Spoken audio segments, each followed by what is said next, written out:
tardes, Dios les bendiga. Tardes o días. Estamos en el límite. Todavía son días, buenos días. Ahí estamos en el límite de días y de tardes. Entonces, mejor buenos días y buenas tardes. Vamos a, después de haber cantado y alabado al Señor, vamos a continuar con el estudio de la palabra de Dios en la primera carta a los Corintios, capítulo 12. Primera Corintios 12.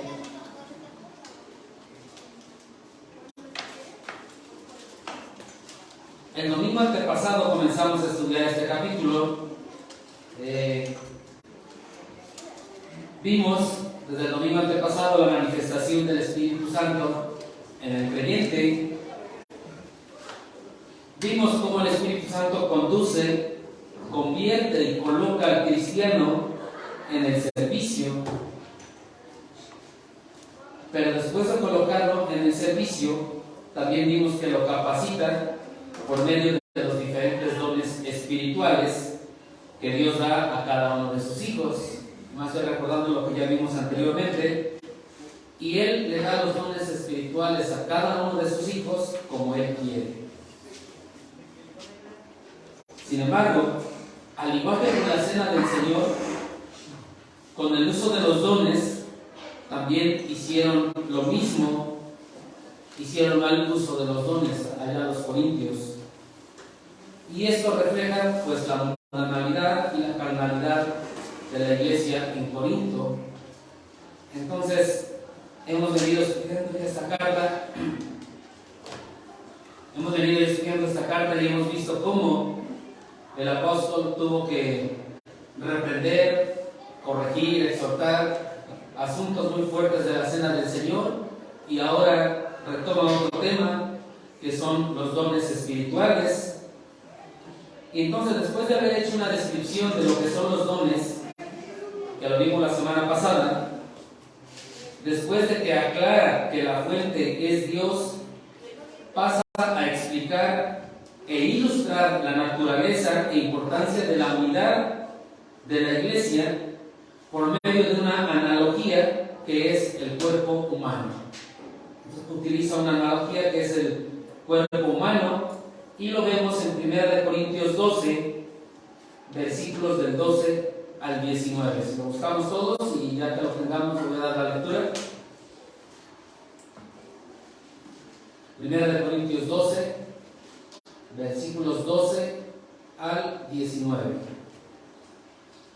Dice la palabra de Dios: porque así como el cuerpo es uno y tiene muchos miembros, pero todos los miembros del cuerpo, siendo muchos, son un solo cuerpo, así también Cristo. Porque por un solo espíritu fuimos todos bautizados en un cuerpo, sean judíos o griegos, sean esclavos o libres, y a todos se nos dio a beber de un mismo espíritu. Gracias. Además, el cuerpo no es un solo miembro, sino muchos. Si dijere el pie, porque no soy mano, no soy del cuerpo, por eso no será del cuerpo. Y si dijere la oreja, porque no soy ojo, no soy del cuerpo, por eso no será del cuerpo. Si todo el cuerpo fuese ojo, ¿dónde estaría el oído? Si todo fuese oído, ¿dónde estaría el olfato?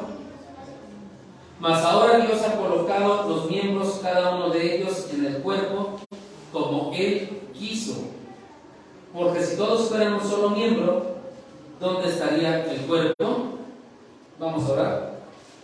Padre Santo, en esta tarde te damos gracias, Padre bendito, una vez más, porque Padre bendito, pues nos permites estar una vez más reunidos para alabar tu nombre, cantarte, Padre bendito, y también nos permite estar aquí reunidos para poder escuchar tu palabra, estudiar tu palabra, escuchar tu mensaje, Padre Santo, escudriñar las Escrituras, Padre.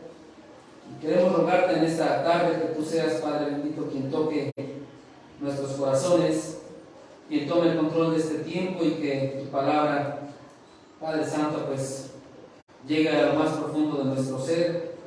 Padre Santo, llegue, Padre bendito, a toda nuestra vida, Padre bendito, y que también la podamos poner por obra.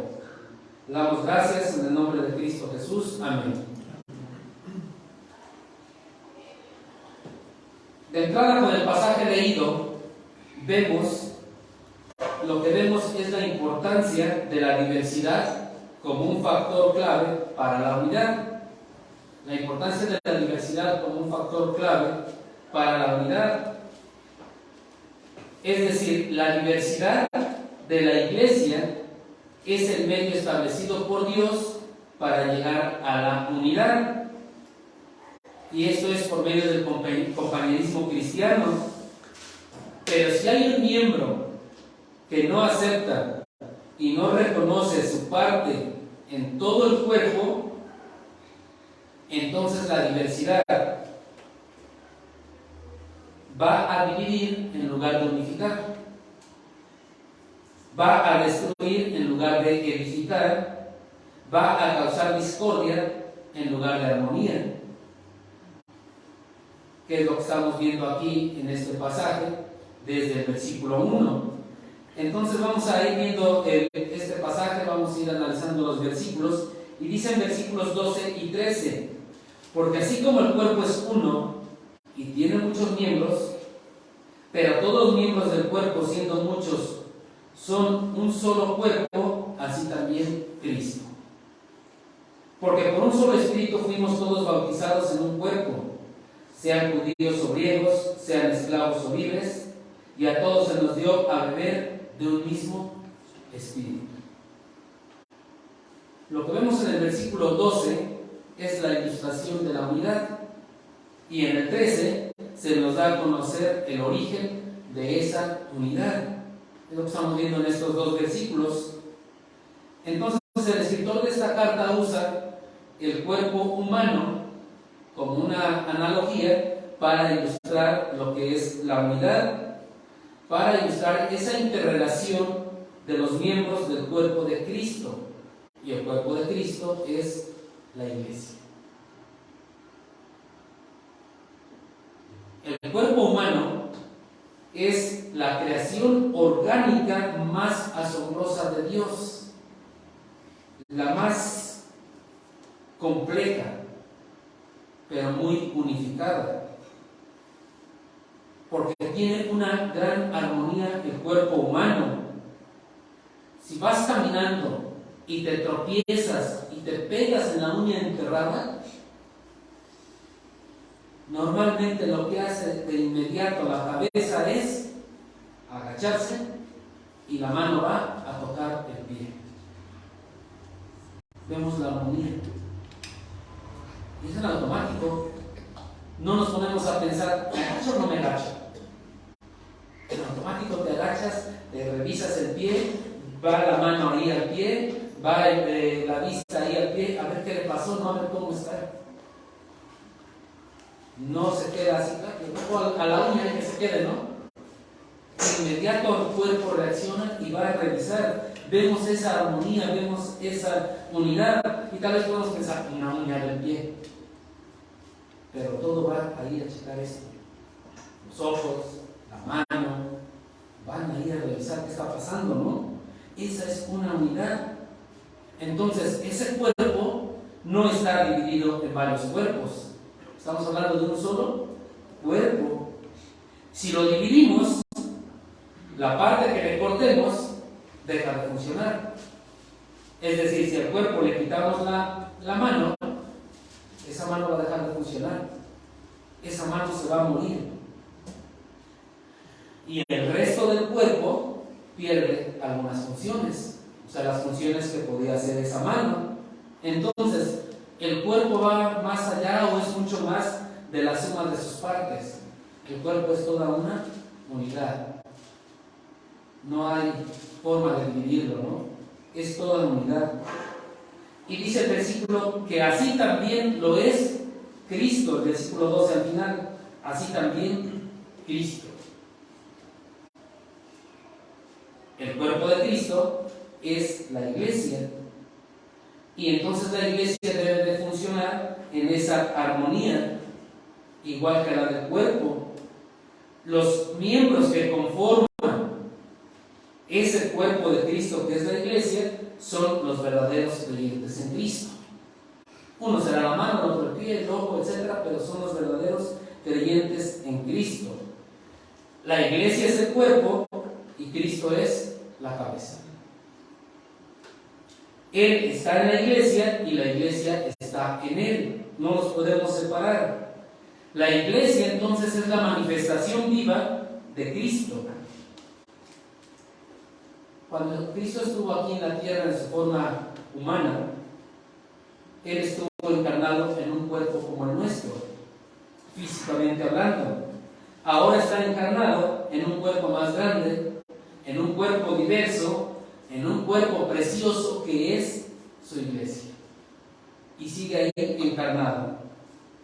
Entonces, con esta analogía vemos que la unidad siempre debe de existir, que es este cuerpo, ¿no?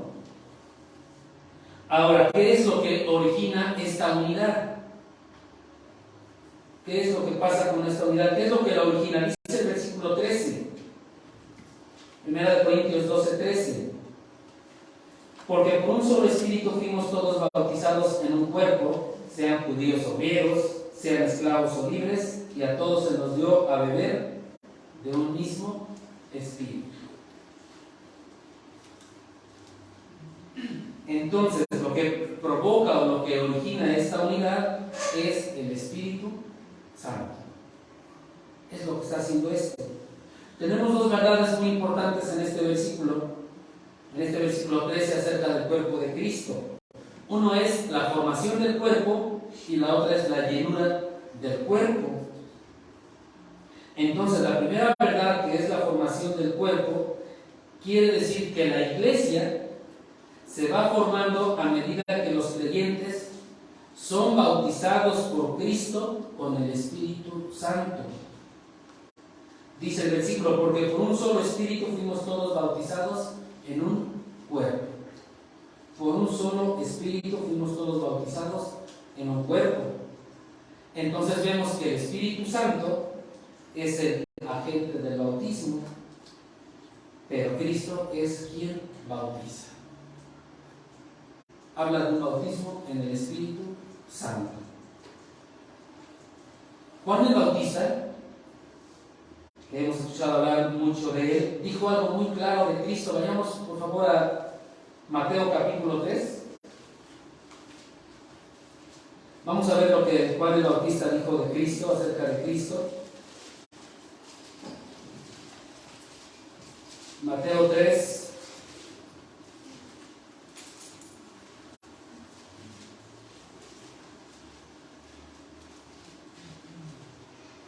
Dice Mateo 3, versículo 11.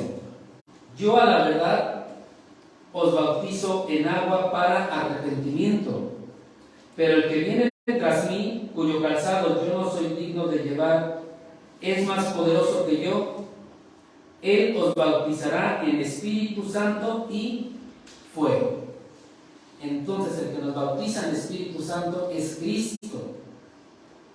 Pero inmediatamente aclara lo que es un bautismo y lo que es el otro bautismo, porque habla de un bautismo en Espíritu Santo y un bautismo en fuego.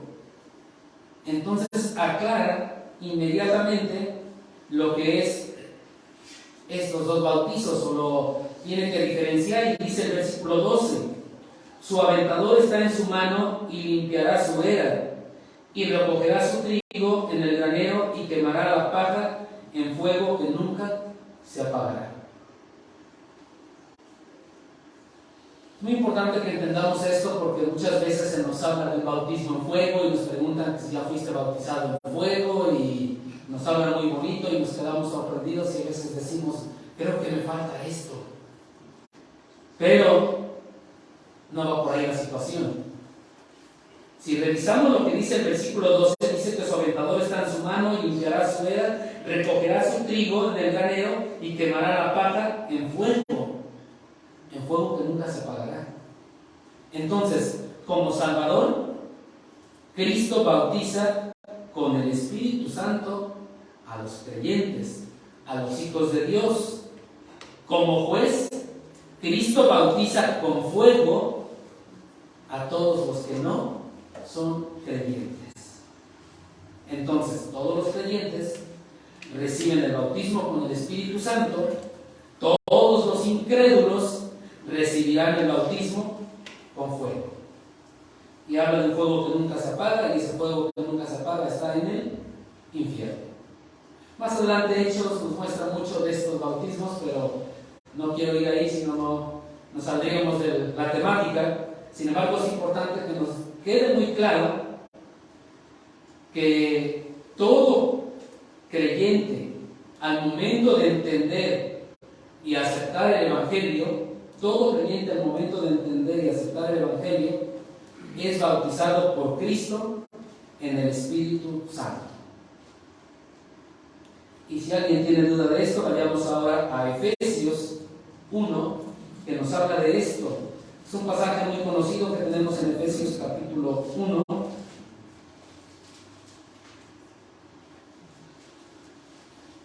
Entonces, lo que quiero enfatizar es esto, que al momento de entender y aceptar el Evangelio, el creyente es bautizado por Cristo en el Espíritu Santo. Dice Efesios 1, versículo 13: en Él, o sea, en Cristo, también vosotros, habiendo oído la palabra de verdad, el Evangelio de vuestra salvación, y habiendo creído en Él, fuisteis sellados con el Espíritu Santo de la promesa. Es decir, en ese momento que tú aceptaste a Cristo como Señor y Salvador, en ese momento eres bautizado en el Espíritu. Esa es la razón por lo que nos dice el versículo 13 de 1 de Corintios 12. Este bautismo, esa conversión, es lo que nos da nuestra nueva vida. Es lo que nos hace entonces ser parte del cuerpo de Cristo. Y el cuerpo de Cristo es la iglesia. De esta manera se va formando el cuerpo de Cristo.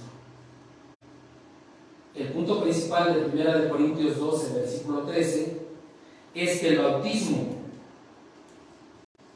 por un solo espíritu hace que la iglesia sea un solo cuerpo. Si hubiera más de un bautismo en el Espíritu Santo, habría más de una iglesia. Entonces nada más hay una sola iglesia. Únicamente. No hay más. Estoy hablando de la Iglesia Universal de Cristo. Porque de manera local sabemos que hay muchas congregaciones.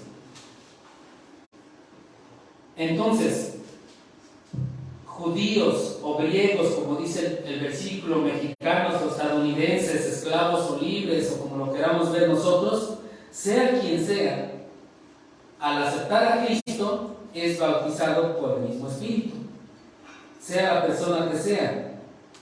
Y este Espíritu es el que establece a la iglesia, que es una sola iglesia. Y esto nos lo enseña mucho, por ejemplo, Efesios, ahí mismo en Efesios capítulo 4. Un poquito adelante, estamos en el capítulo 1. En Efesios 4,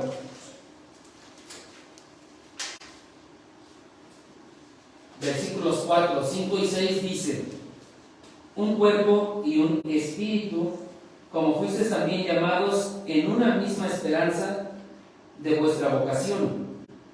Un Señor, una fe, un bautismo, un Dios y Padre de todos, el cual es sobre todos y por todos y en todos. Vemos otra vez una unidad por un mismo espíritu.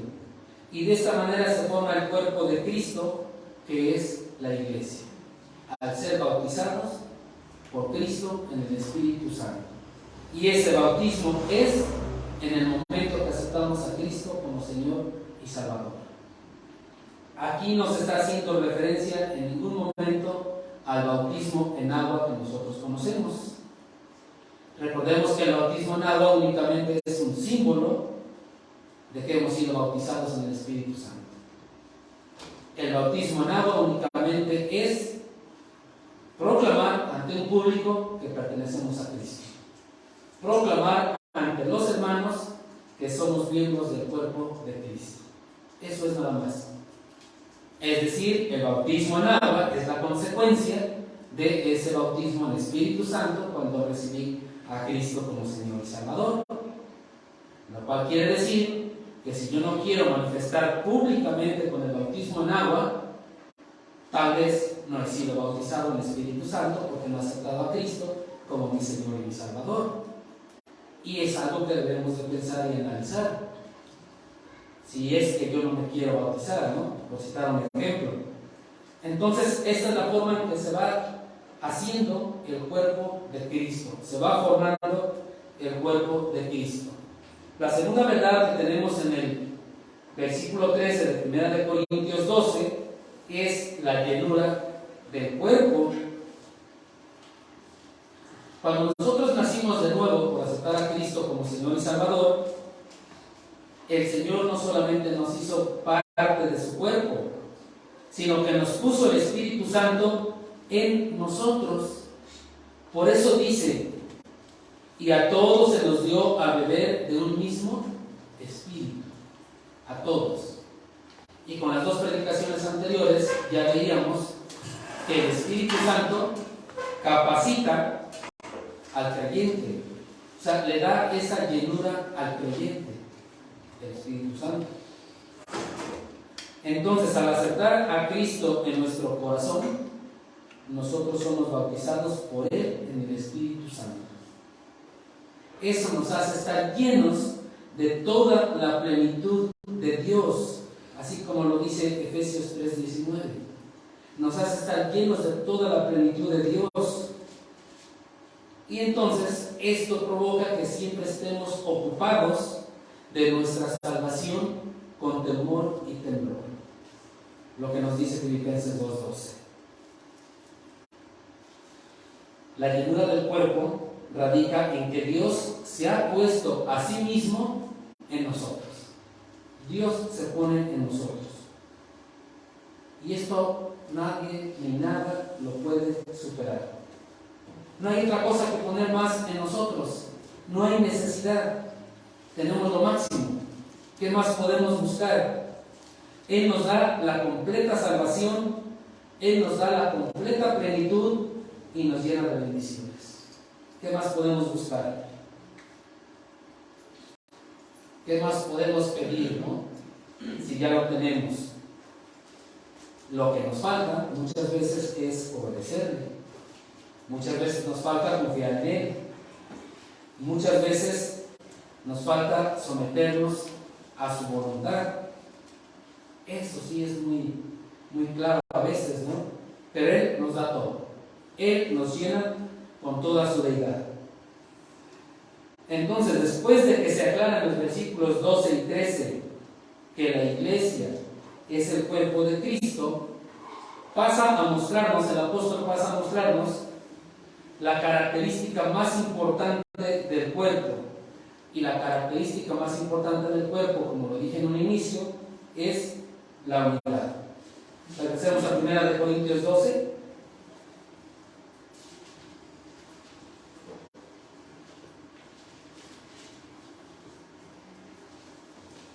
Primera de Corintios 12, versículos 14 al 17.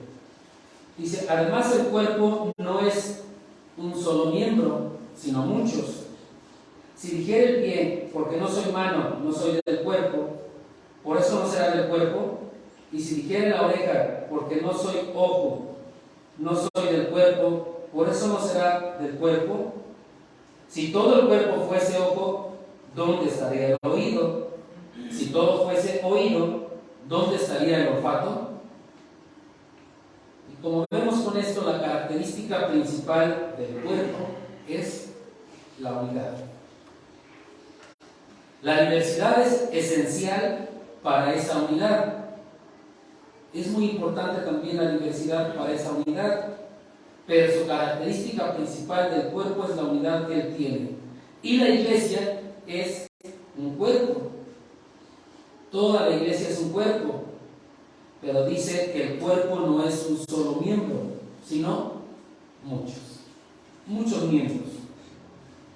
Entonces la iglesia allá en Corinto, al igual que muchas en la actualidad, se dividió. Y se dividió en lo que debería de estar unificada. Trató de ser uniforme en lo que debería de ser diversa. Se estaba haciendo todo lo contrario a la iglesia en Corinto. Se dividió en lo que debería de estar unificada y trató de ser uniforme en lo que debería de ser diversa. Estaba dividida en el liderazgo. Unos decían yo soy de Pablo, otros decían yo soy de Apolos, otros decían yo soy de Cefas, y los supuestamente más espirituales decían yo soy de Cristo. Cuando deberían de estar totalmente unificados por el liderazgo perfecto de Cristo. Pero había división en Corinto. Y trataron de ser iguales teniendo los mismos dones espirituales, los cuales ya nos explicaron el domingo pasado. Querían tener los mismos dones espirituales, especialmente los más espectaculares. Y uno de los más espectaculares era el don de lenguas. Entonces, como que todos querían tener ese don espectacular, que todos vieran que tenían ese don, cuando ellos deberían de estar contentos por tener diversos dones. Y ese es el problema que existía en Corinto. Entonces, el problema de los creyentes allá en Corinto es que ellos no estaban satisfechos con sus dones. Al parecer todos querían tener el don que el otro tenía. O sea, tenían esta envidia, tenían el egoísmo ahí a la orden, ¿no? Y esto de tener envidia, egoísmo por los dones, era una gran señal de carnalidad en esta iglesia. Y así se la pasaban en Corinto. Entonces, la analogía que Pablo hace en los versículos 15 y 16 es muy clara para ilustrar el problema que tenían. Dice el versículo 15 y 16: si dijere el pie, porque no soy mano, no soy del cuerpo, por eso no será del cuerpo. Y si dijere la oreja, porque no soy ojo, no soy del cuerpo, por eso no será del cuerpo. Este era el problema que ellos tenían. La persona que era pie pensaba que no pertenecía al cuerpo de Cristo, que es la iglesia. Pensaban que no pertenecía al cuerpo de Cristo, que es la iglesia, porque no era mano.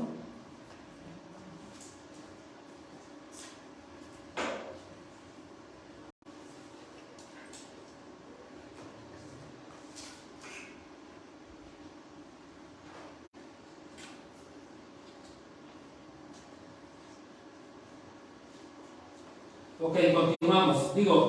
La analogía que Pablo hace en los versículos 15 y 16 es muy clara para ilustrar el problema que tenían en la iglesia en Corinto. Es muy clara. La persona que era pie pensaba que no pertenecía al cuerpo de Cristo, que es la iglesia, simplemente porque no era mano. La oreja pensaba que la excluían porque no era el ojo. Pero es casi seguro que si hubiesen podido cambiar sus dones en ese momento para satisfacer a los que se quejaban, su reacción iba a seguir siendo la misma. Eso casi seguro. Porque normalmente el egoísmo nunca se logra satisfacer. La envidia nunca queda contenta. Ese era el problema que había en Corinto. Ese es el problema que se tenía allá en Corinto. Había un grande problema de egoísmo, había un grande problema de envidia a causa de los dones. Porque yo quiero tener ese don que él quiere. porque yo quiero tener ese don que es más notorio, porque yo quiero tener ese don que se ve y quiero que todos vean que lo tengo. Ese era el problema que ellos tenían. Recordemos que el envidioso también es muy caprichoso y es muy enojadizo. Si no se hacen las cosas como él quiere, y veamos esta analogía, si no se hacen las cosas como él quiere, recoge sus juguetes y se va a su casa, deja de jugar con los demás. Y esto es precisamente lo que estaba pasando en Corinto. Algunos creyentes con apariencia de humildad decían: yo no tengo ningún don espiritual, y como no tengo ningún don espiritual, entonces no soy parte de la iglesia. Muy humildemente eran ellos, ¿no? Que si recordamos, la semana pasada nos dijeron que todo creyente tiene al menos un don. Si no lo sabemos, nos corresponde identificarlo nosotros mismos. Pero ellos se creían tan humildes que decían: no tengo un don espiritual, entonces no soy parte de la iglesia. Otro pensamiento que tenían es que mi don es de segunda clase porque no es espectacular, porque no se ve, no tengo por lo tanto nada que ofrecer, por lo tanto no voy a participar en nada, no tengo con qué, mi don no es palpable, no se ve. Lo único que ellos estaban haciendo realmente con todo esto era negarse a servir a Dios, porque todo creyente, vuelvo a repetir, todo creyente tiene un don. Todo creyente siempre va a tener un don. Ahora, el negarnos a la responsabilidad, el negar la responsabilidad, no elimina la responsabilidad. No tenemos el derecho a retirar el don que Dios nos ha dado. Y mucho menos porque no estamos satisfechos con lo que somos o con lo que tenemos. Todo creyente debe de ejercer su don. Tiene que buscar la manera de ejercer su don. Entonces, todo creyente tiene un don, tiene que tener identificado su don y debe de utilizar su don, como nos lo dijeron la semana pasada, para edificación de los demás. Y continuando con la analogía, Pablo les recuerda que un cuerpo no podría funcionar de ninguna forma si todas las partes fueran iguales. Primera de Corintios 12:17 dice: si todo el cuerpo fuese ojo, ¿dónde estaría el oído? Si todo fuese oído, ¿dónde estaría el olfato? Entonces, bajo la lógica del contexto, lo que les está diciendo es que un compañerismo de creyentes podría operar más eficazmente con miembros que llevan a cabo diferentes ministerios en base a sus diferentes dones. Caso contrario, todos harían la misma cosa. Y si todos hacen la misma cosa, nunca va a haber resultados. Es lo que Pablo le está diciendo en este versículo 17. Por eso es que le está diciendo: hay diversidad. Y anteriormente lo vimos la semana pasada, un listado de dones, ¿no? Y nos dijeron: no son todos, hay más. Entonces es lo que ahí estaba pasando con los corintios. Ellos estaban descontentos con sus dones espirituales. Estaban tan descontentos que querían tener los que no tenían. Ellos querían el del otro. Ellos querían aquel don vistoso, el espectacular, el que todos vieran que lo tiene. Les digo, lamentablemente el más vistoso era el don de lenguas. Entonces la mayoría quería tener ese don de lenguas, que incluso más adelante ocupa todo un capítulo el apóstol para hablar del don de lenguas, porque era un grave problema este don, que todos lo querían tener para presumir: yo tengo este don. que todos vean, yo tengo este don. Entonces ellos no estaban contentos con sus dones espirituales. Tenían los que no tenían, y esto hacía que estuvieran poniendo en duda la sabiduría y la bondad de Dios. Con esto ellos ponen en duda la sabiduría y la bondad de Dios. Dios es sabio, no se equivoca, Dios es bondadoso y Él sabe cómo dar. Y dice que Él dio como Él quiso. Es decir, el creyente no busca el don, el creyente no dice yo quiero este don nada más, el otro no lo quiero, Dios te da como Él quiere. Y es en base a lo que necesita en su cuerpo, que es la iglesia. Y entonces era necesario decirles lo del versículo 18 y 19. Mas ahora Dios ha colocado los miembros, cada uno de ellos, en el cuerpo como Él quiso, como Dios quiso. Porque si todos fueran un solo miembro, ¿dónde estaría el cuerpo? Es importante rescatar aquí la soberanía de Dios. Como Él quiso, como Él decide, como Él quiere. Entonces el problema que tenían los corintios no era un problema intelectual, ellos tenían un problema espiritual. No veían sus dones correctamente porque ellos no veían correctamente la soberanía de Dios. Es decir, nadie, ningún creyente recibe sus dones o su don, uno o más, los que tengan, por un accidente o por un capricho. Nunca. Dice, mas ahora Dios ha colocado los miembros, cada uno de ellos, en el cuerpo como Él quiso. Cada miembro tiene un don, cada miembro tiene una función, tiene un ministerio, pero es como Él quiso. No es por capricho, no es por accidente. Es bajo la soberanía de Dios.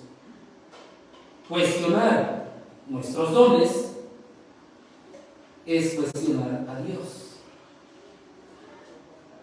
Tenemos que tener mucho cuidado con el uso de los dones. Ahora, si tengo definido cuál es mi don, cuáles son mis dones, no usar nuestros dones es desobedecer a Dios. Es algo que debemos de tener mucho cuidado. Y esto nos enfatiza muy bien, nos enseña muy bien Romanos capítulo 9. Si vamos a Romanos capítulo 9.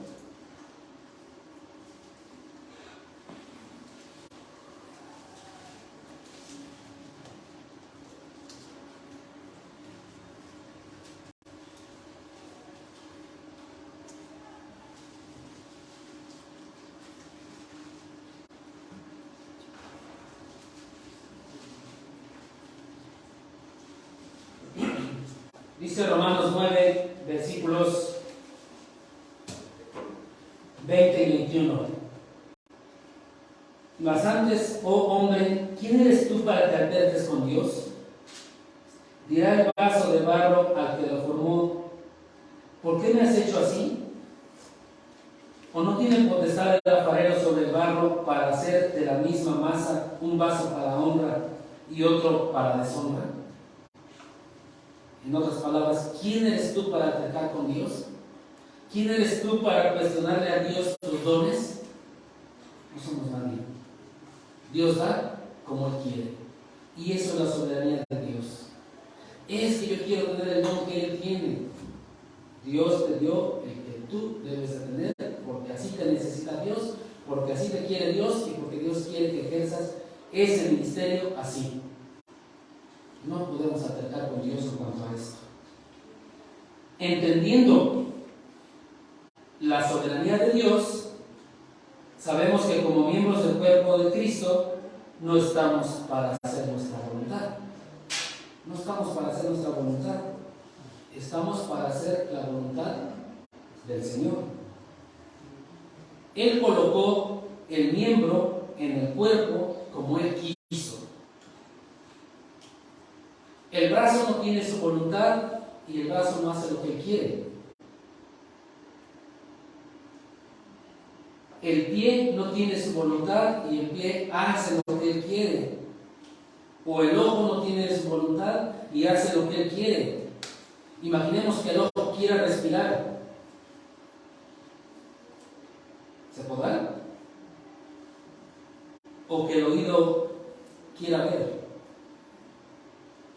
Cada una de esas voluntades que Dios hizo y puso así es controlado por la cabeza. Así funciona el cuerpo, ¿no? ¿Por qué? En el ejemplo que les puse, cuando se pegan en la uña enterrada, se agacha el cuerpo, va a la mano, le checa, revisa, el ojo observa. ¿Por qué? Porque hay una voluntad que coordina todo eso. El cuerpo es la iglesia y la cabeza es Cristo. Entonces, la cabeza es quien tiene la voluntad y la cabeza es la que dirige todos los miembros del cuerpo. Y la cabeza es Cristo. Entonces, como creyentes, no podemos hacer nuestra voluntad. Es la voluntad de Dios. Cada creyente tiene un don que Dios le dio. Y ese don que Dios le dio debe de ser usado en algún ministerio, en el que sea. Caso contrario, estamos hablando de una contradicción. Porque Dios ha puesto a cada creyente en su cuerpo exactamente donde Él quiere que estemos para hacer lo que Él quiere que hagamos. Vean, Dios ha puesto a cada creyente en su cuerpo exactamente donde Él quiere que estemos para hacer lo que Él quiere que hagamos. Dios es soberano, Él es el que decide. Cuando esto no se cumple, las iglesias a menudo caen en mucha organización, meramente organización logística. La mano no hace su tarea, el pie no hace lo que le corresponde, la oreja no hace lo que tiene que hacer, el oído no hace lo que tiene que hacer. Entonces hay pocos miembros activos ahí. Y estos miembros activos, que son pocos, hacen lo que los inactivos no hacen lo que no les corresponde, y esto se vuelve un caos. Porque imaginemos al oído queriendo ver. ¿Lo va a lograr? No va a lograr el objetivo, no lo va a poder hacer. Entonces, la única manera en que la iglesia puede funcionar como debe de ser es usando los dones correctamente en el ministerio que le corresponda por el poder del Espíritu Santo. Por eso somos bautizados en un mismo Espíritu. Y entonces va a ser tal como Dios quiere. Y por eso termina diciéndolo del versículo 19, 1 Corintios 12, 19. Porque si todos fueran un solo miembro, ¿dónde estaría el cuerpo? Un cuerpo que solo tiene una parte no sería cuerpo. Una iglesia donde todos tienen el mismo don y el mismo ministerio no es una iglesia. No podría ser una iglesia. Por lo tanto, como creyentes debemos de buscar saber cuál es nuestro don. Nosotros debemos de buscar saber cuál es nuestro don para que lo podamos usar en el ministerio correspondiente. Y cada uno de manera personal, cada uno de nosotros de manera personal debemos de orar por nuestro propio don. Debemos de orar porque Dios nos dé la sabiduría para poder identificar, poder detectar nuestro propio don, y a partir de tener esto, ahora sí, llevarlo a la práctica en el ministerio correspondiente. Y eso nos corresponde a cada uno de nosotros. Pero bueno, para terminar esto, antes de bajar del púlpito, quiero que vayamos